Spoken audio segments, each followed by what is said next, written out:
आता आपण शिडीला चढायला सुरुवात केली नाही का, पाहू शकता आता आपली पहिली शिडी लागली. हे दोघं चालेत पुढं पुढं हावऱ्यासारखे. मग त्यांना पुढे जाऊन काय करायचं काय माहीत. मी चालले निवांत पाठीमागून.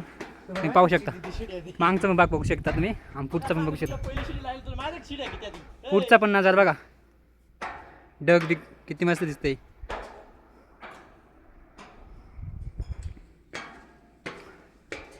गेले भाऊ वरती. एवढे तर दमलो.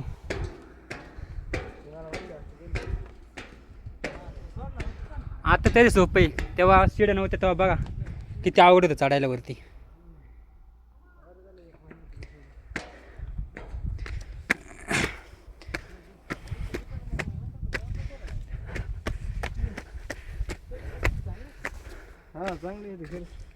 हा बा, हा लगेच दामला वाटतं. आता नामलो नाही, बुटाची नाडी सुटली. बुटाची नाडी सुटली. तुम्ही पाहू शकता कसं मानतो बुट. तुम्हाला मानत असतं त्याच्याकडून बघून घ्या.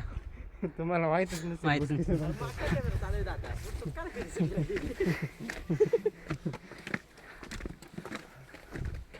आज का आम्हाला नेटवर्कच नाही, तेव्हा आमचा विषयच नाही कोणचा फोन येणं घेणं. सध्या आम्हाला वाळी टाकलेली ना.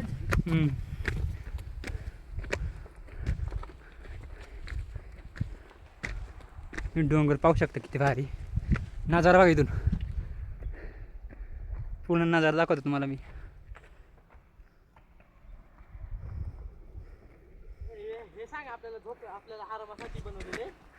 हे आपल्या ते आयसॉन कसं म्हणता येईल, ते आता आणले कंपनीमधून.